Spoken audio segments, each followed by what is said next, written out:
শখের স্মার্টফোন কিনতে চান কিন্তু বাজেট কম। এখন অল্প বাজেটেই ফোন কেনার সুযোগ দিচ্ছে বিভিন্ন কোম্পানি। কয়েক মাসের কিস্তিতে কেনা যাবে কাঙ্ক্ষিত সেই ফোন। প্রয়োজন শুধু নিজের এনআইডি কার্ড আর একজন জামিনদার।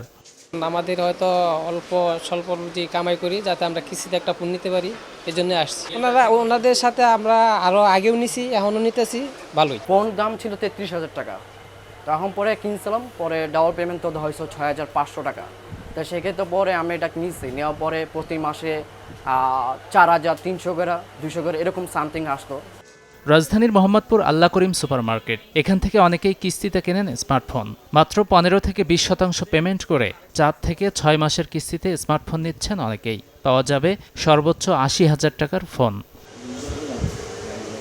নির্দিষ্ট একটি অ্যাপের মাধ্যমে পরিশোধ করা যায় ফোনের কিস্তি, আর কিস্তিতে হেলাফেলা করলে বন্ধ হয়ে যায় শখের মোবাইলটি। কোনো কাস্টমার যদি কিস্তি না দেয়, সেখান থেকে কোম্পানি থেকে একটা আইএমই নাম্বার আছে ফোনের, ওখান থেকে ডিভাইসটা লক করে দেয়। সেক্ষেত্রে কাস্টমার আর ফোন চালাতে পারবে না। ফোনটা হারায় যায়, যে ভাই আমার ফোনটা হারায় গেছে, তারা কোম্পানি থেকে বিরক্ত করতে, তখন আমাদের কাছে আসলে আমরা তাকে পেমেন্ট করে দেখা দিই, সমস্যা নেই। আর পেমেন্ট করে দেখার সাথে সাথে স্ক্রিনশট যা যা ডকুমেন্ট দেওয়ার আমরা দিয়ে দিই।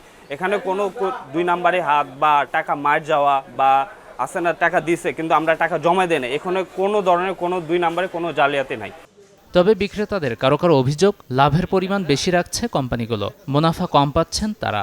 বেশিরভাগ রিক্সাওয়ালা, দিনমজুর, অনেক নানান ধরনের পেশাজীবী কিনতে পারতেছে। আরেক দিক থেকে কাস্টমারের কিন্তু লস হচ্ছে, সেটা কিন্তু কাস্টমারে বুঝতে পারতেছে না। একটা ধরেন 20,000 টাকার প্রোডাক্ট যদি আমি সেল করি, ওটা আমাদের সামান্য কিছু প্রফিট যেটা কোম্পানি দেয়, ওটা আমরা লাভ হয়। কিন্তু যে প্রফিটটা ওরা 20,000 টাকায় বিনিময়ে আরও প্রায় 6 মাসের একটা সুযোগ দেয়, কিন্তু ওইখানে প্রায় 4-5 হাজার বা 6,000 টাকা পর্যন্ত প্রফিট নিয়ে যাচ্ছে। যদিও কিস্তিতে কেনাকাটা করে কেউ কেউ বিড়ম্বনায় পড়েন ফোন হারিয়ে। চুরি, ছিনতাই কিংবা হারিয়ে গেলেও দিতে হয় ফোনের কিস্তি। গাজী আনিস, চ্যানেল 24, ঢাকা।